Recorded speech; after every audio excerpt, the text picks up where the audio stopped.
Salut et bienvenue dans Librairie d'Enfer pour une nouvelle vidéo consacrée aujourd'hui à l'horreur aquatique, ce sous-genre de la littérature d'épouvante qui a fait couler beaucoup d'encre, et bien souvent bateaux et marins avec. Depuis la nuit des temps, les profondeurs insondables des océans, que nous connaissons moins bien que la surface de la Lune, fascinent, intriguent et la mythologie regorge de monstres marins légendaires. De Kéto, divinité primordiale de la mythologie grecque, fille de Pontos et Gaïa qui engendrera nombre de monstres marins, à Caribe et Scylla, autres créatures aquatiques monstrueuses de la mythologie grecque, l'une un gouffre marin, l'autre une sorte de pieuvre géante dotée de 6 têtes à triple rangée de dents à l'extrémité de ses tentacules et de 12 moignons pour pied, en passant par le Léviathan, serpent des mers géant issu de la mythologie phénicienne et bête de l'Apocalypse évoquée dans la tradition biblique, ou le Kraken, monstre tentaculaire issu lui de légendes médiévales scandinaves, ou encore les sirènes qui jusqu'au conte d'Andersen étaient des créatures plutôt hideuses et malveillantes. Que ce soit les sirènes, femmes oiseaux de la mythologie grecque, séjournant à l'entrée du détroit de Messine, entourées des ossements et des chairs desséchées de leurs victimes qu'elles avaient attirées par leur chant, ou les sirènes, femmes poissons, géantes des mers et monstres redoutables issus du folklore médiéval scandinave. Il existe une ribambelle de monstres marins tout prêts à nous dévorer tout cru. Et si ça vous coupe l'envie d'aller prendre un petit bain de mer, sachez que l'option lac ou rivière n'est pas forcément une meilleure idée. En effet, l'eau douce, elle aussi, regorge de monstres, comme Nessie, créature lacustre écossaise mieux connue sous le nom du monstre du Loch Ness. De grands classiques de la littérature fantastique témoignent des dangers potentiels des océans. On croise ainsi le calamar géant dans 20 milieux sous les mers de Jules Verne, une baleine monstrueuse dans Moby Dick de Herman Melville, ou encore Cthulhu, icône de la littérature fantastique qu'on ne présente plus, de la mythologie de Lovecraft. Citons également William Hodgson, écrivain anglais fantastique peu connu du début du XXe siècle et pourtant précurseur. Il peint dans 2 de ses romans et de la plupart de ses contes un univers maritime peuplé de créatures monstrueuses dans lequel l'homme est le jouet impuissant d'une nature inconnue et terrifiante, comme dans Les Pirates fantômes qui influença d'ailleurs Lovecraft et Jean Ray. Dans les années 50 aux États-Unis, en pleine période Atomic Age, alors qu'on commence peu à peu à prendre conscience des dangers du nucléaire et qu'on s'interroge sur les potentiels effets dévastateurs des déchets toxiques et radioactifs qu'on déverse dans les eaux, des monstres d'un nouveau genre voient le jour. Mutants aquatiques terrifiants commencent à envahir les pulps horrifiques de l'époque et les écrans, comme dans It Came From Beyond the Sea, sorti en 1955. A tidal wave of terror engulfs the screen as a raging monster from the dawn of creation attacks the world of man. Un autre nuclear monster bien connu de cette époque, c'est The Creature from the Black Lagoon, appartenant à Universal Monsters au même titre que Dracula ou Frankenstein. Le film américain L'étrange créature du lac noir est sorti en 1954.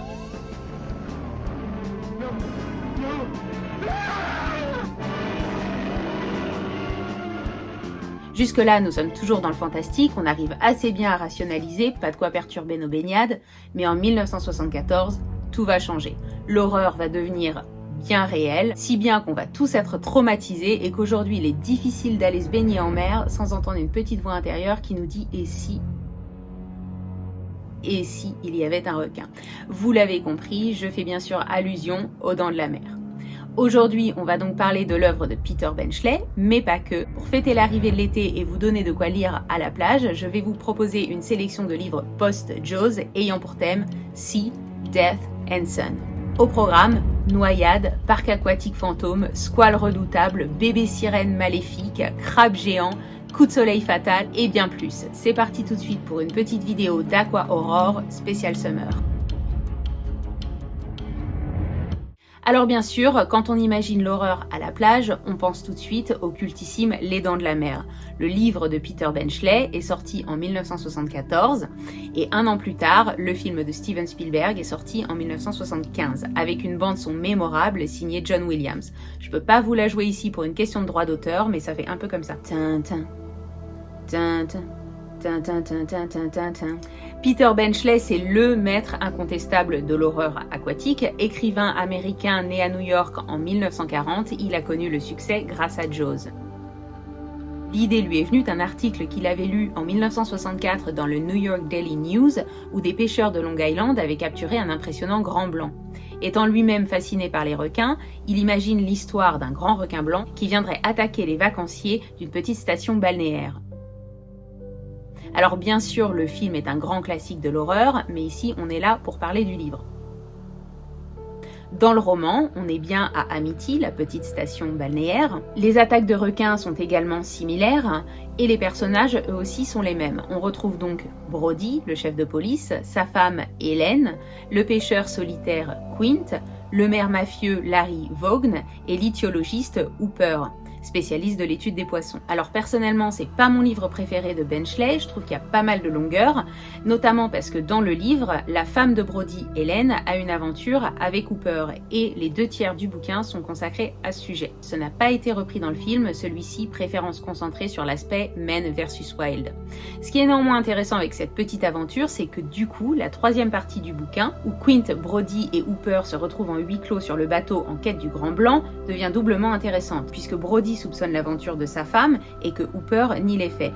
On se demande s'il va pas finir par le balancer par-dessus bord ou le laisser se faire dévorer par les requins. Du coup, ça rajoute un peu de suspense. La fin, également, est aussi différente dans le roman.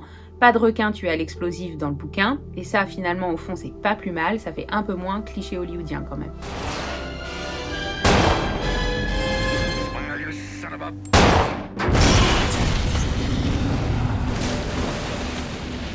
Mais pour moi, s'il y a une raison de lire le bouquin, c'est que contrairement au film, on sent la véritable fascination que Peter Benchley a pour les requins.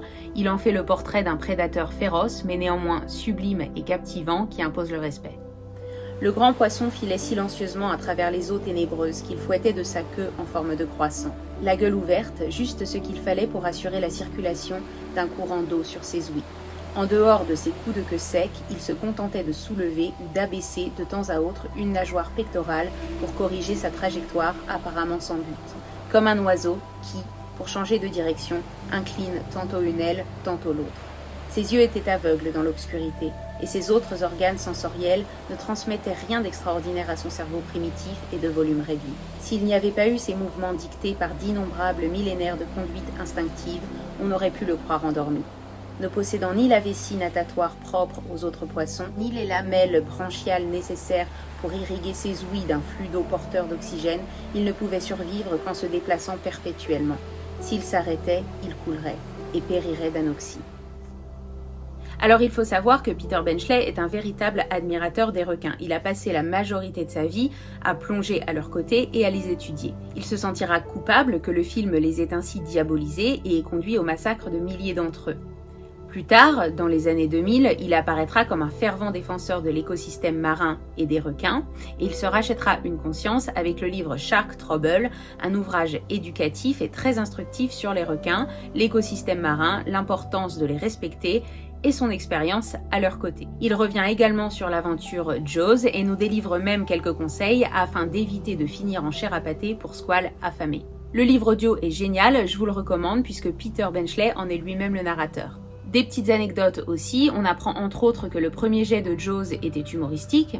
Bon, j'avoue que j'ai assez de mal du coup à imaginer où étaient placées les blagues. Il nous dit aussi que les premières versions de la jaquette, avant l'intervention du talentueux Alex Gottfried, étaient plus ou moins tendancieuses. Il fait notamment allusion à un certain Vagina Dentata que j'aurais quand même bien aimé voir. Il nous dit aussi qu'ils ont pas mal galéré avant de trouver le titre, passant de Léviathan aux mâchoires du Léviathan, en passant par le silence de la mort, pour enfin s'arrêter sur Jaws, mâchoire en français. Bon, visiblement les Français n'étaient pas d'accord.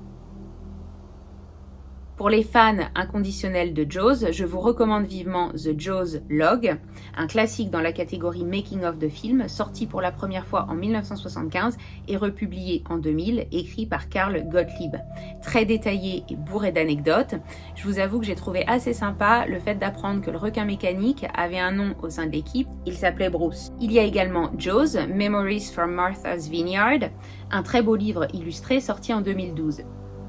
Peter Benchley n'écrira pas la suite de la saga, Jaws 2 a été écrit par Hank Searles. Un autre livre de Peter Benchley, mon préféré, c'est The Deep, Dans les grands fonds. Un roman sorti en 1976 et adapté au cinéma un an plus tard avec Robert Shaw, Jacqueline Bisset et Nick Nolte. The Deep, c'est un thriller aquatique absolument captivant. C'est l'histoire d'un jeune couple en lune de miel aux Bermudes, adepte de plongée sous-marine. Ils découvrent une épave et ramènent à la surface des ampoules de verre contenant un liquide mystérieux. Ils attirent rapidement l'attention de certains criminels de l'île, adeptes de vaudou, qui cherchent depuis longtemps à mettre la main sur ces ampoules qui, selon la légende, contiendraient de la morphine. Ils sont forcés de replonger pour récupérer toutes les ampoules, mais découvrent alors des reliques et des bijoux précieux qui semblent indiquer la présence d'une autre épave au même endroit, bien plus ancienne. S'ensuit une chasse au trésor très risquée et de nombreuses scènes d'action sous-marine palpitantes. Parmi les autres livres célèbres de Peter Benchley, on peut également citer La Bête, Beast, sorti en 1991. C'est un peu la même histoire que Jaws, sauf que l'ennemi, ici, est un poulpe géant. Imagine a squid with tentacles 30 feet long. Oh my god. The squid grabs and impales its prey with those whips and drags it towards its beak, shredding the flesh as it goes. Get out of the water!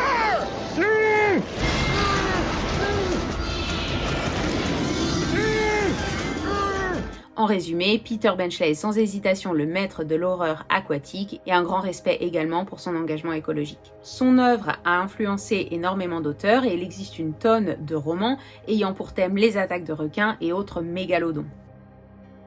Je vous recommande en particulier la saga Meg de Steve Alten. Elle a su tirer son épingle du jeu en ressuscitant le mégalodon. Bien que le blockbuster inspiré par les bouquins soit franchement pas terrible.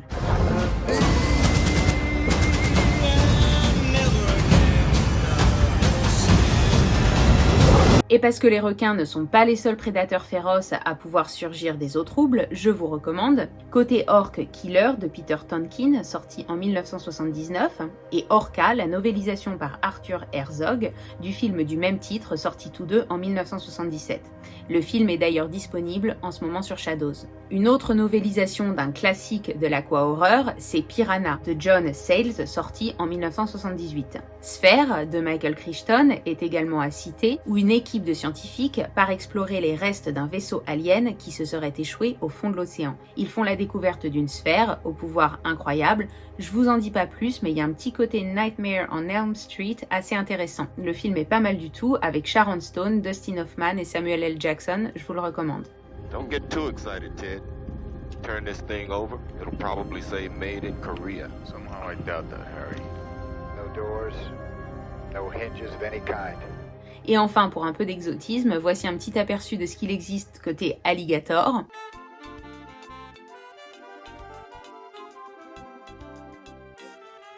Bon, un petit conseil, même si la cause est noble, cet été ne libérez pas les alligators de votre zoo local, ça pourrait mal finir, comme dans le roman de Guy Smith, Alligators.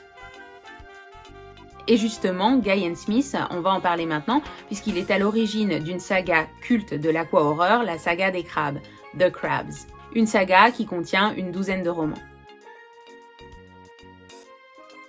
Guy Smith est un auteur anglais de romans pulp horrifiques, très prolifique dans les années 70 et 80.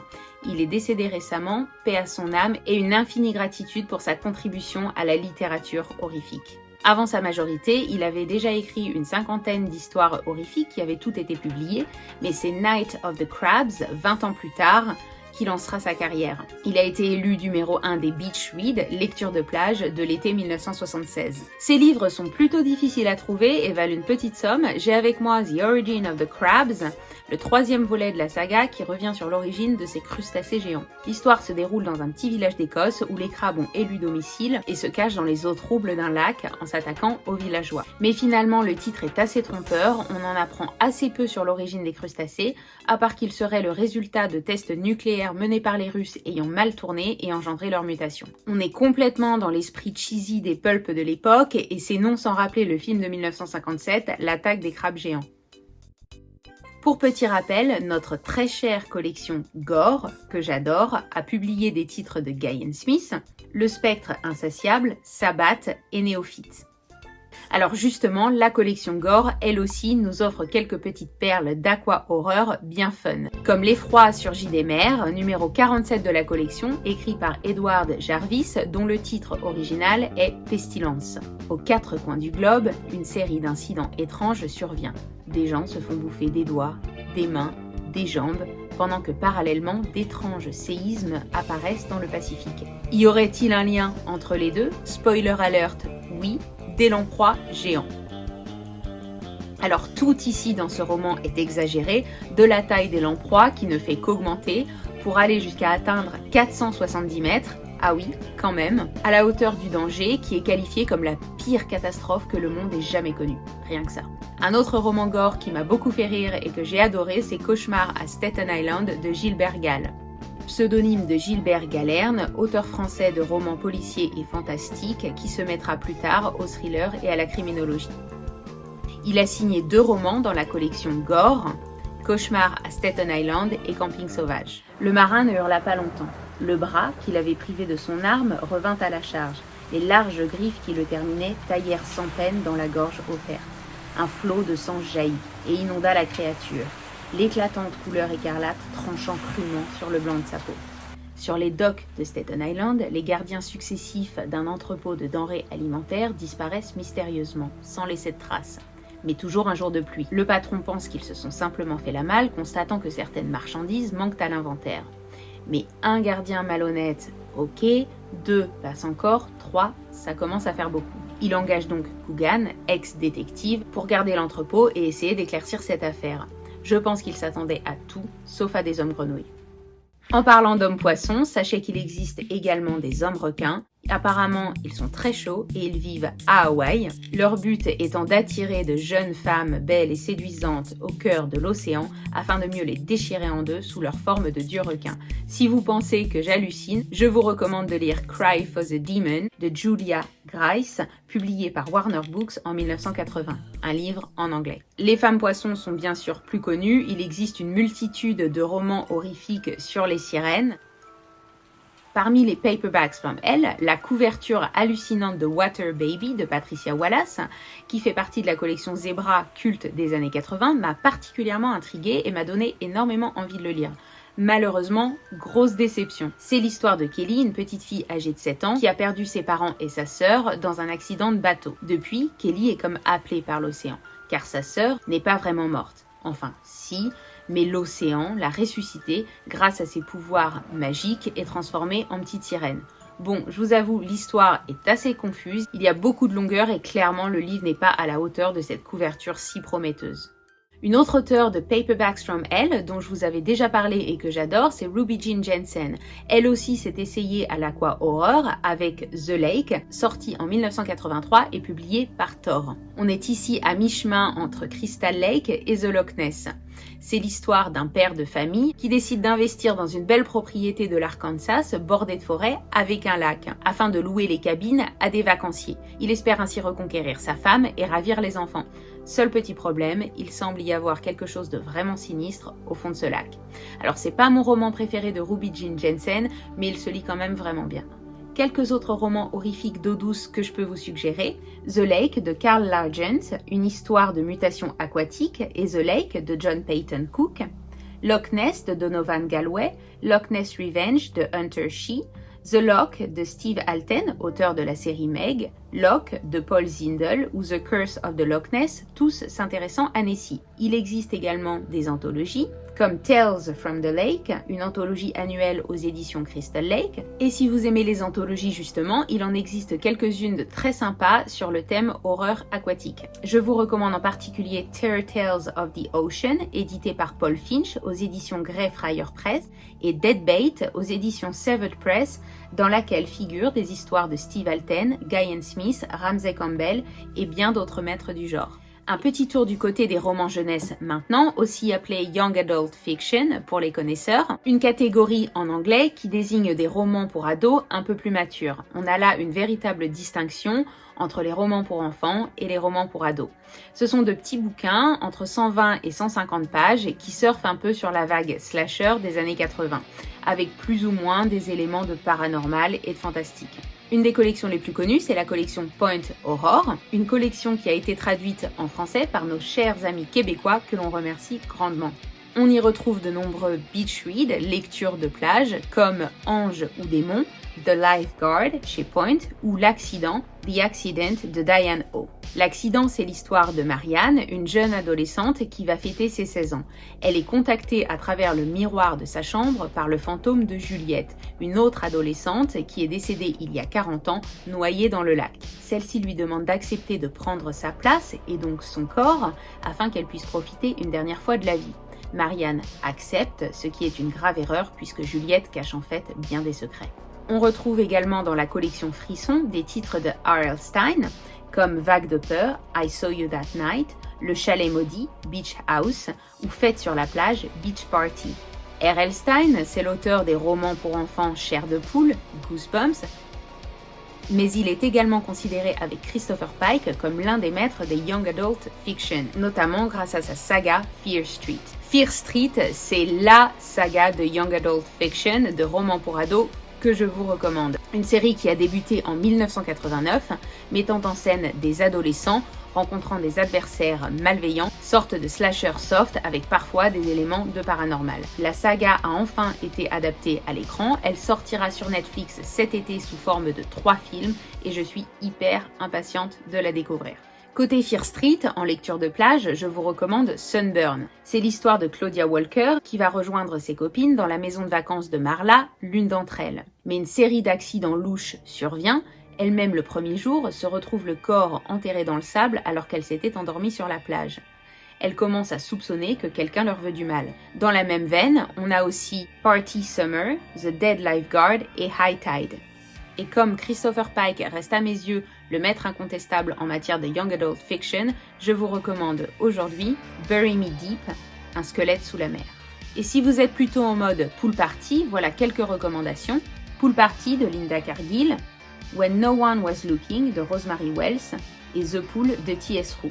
Dans The Pool, Kelly Schneider décroche son job de rêve dans la nouvelle auberge, le New Arcadia Inn. Au début, Kelly rigole un peu des histoires et des légendes qui entourent la piscine. Une jeune fille se serait noyée il y a des années et reviendrait pour se venger. Mais une série d'incidents va commencer peu à peu à inquiéter Kelly. Elle ne peut cependant s'éloigner de la piscine puisqu'elle est payée pour la surveiller, mais à chaque fois qu'elle y plonge, elle se demande bien si elle en ressortira vivante. Et enfin, pour terminer, je vous propose un petit aperçu d'ouvrages sortis plus récemment. Into the Drowning Deep de Mira Grant, un très bon livre sur les sirènes mangeuses d'hommes. Below de Ryan Lockwood, sorti en 2013, un autre livre Man vs Wild. The Chill de Scott Carson, sorti en 2020, un thriller surnaturel nous plongeant au cœur d'une petite ville ayant volontairement été inondée par les flots afin de créer un barrage. Et je finis par mon coup de cœur des lectures de l'été, j'ai nommé Kill River de Cameron Rubik. Le livre que j'ai ici, le premier volet, est sorti en 2015. Il n'a pas encore été traduit en français, mais si vous lisez l'anglais, foncez, il est absolument génial. L'histoire se déroule à l'été 1983. Cindy, une jeune adolescente de 13 ans, fan de musique de l'époque, de MTV, le Walkman toujours collé sur les oreilles, est envoyée au camp Kikawa, en colonie de vacances.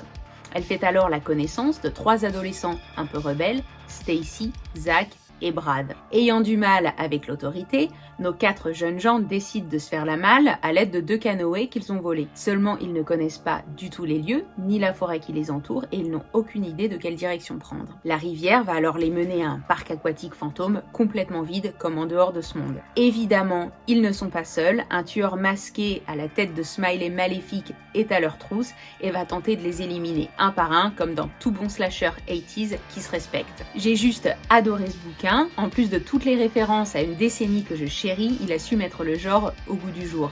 Les personnages sont attachants, l'ambiance inquiétante, voire surréaliste, l'action palpitante et les scènes de meurtre au top niveau. Comme avec le bon vieux slasher, il y a un côté bien fun et excitant.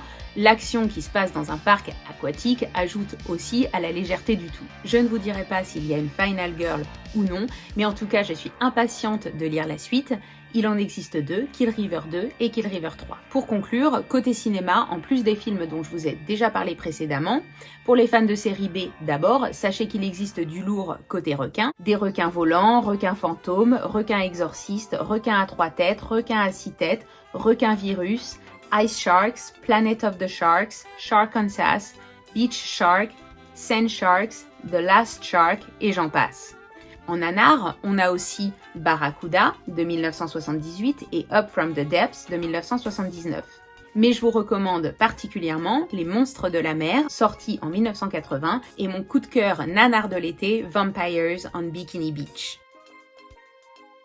En incontournable de l'aqua-horror aux effets spéciaux mémorables, Léviathan, Deep Rising et Deep Star 6. Si vous aimez les sirènes, She Creature, la sirène mutante en français, un autre creature feature aqua horrible. Et puis dans les films un peu plus récents que j'ai trouvé pas trop mal, 40 Meters Down et The Shallows en histoire de requin, et enfin The Bay, Sea Fever et The Host pour de l'horreur aquatique en mode virus outbreak puisque c'est dans l'air du temps. Voilà, j'espère que cette vidéo vous aura plu, qu'elle vous aura donné des envies de lecture pour cet été. N'oubliez pas, respectez l'environnement, ne jetez pas vos poubelles aux requins et je vous dis à très bientôt pour une nouvelle vidéo de Librairie d'Enfer.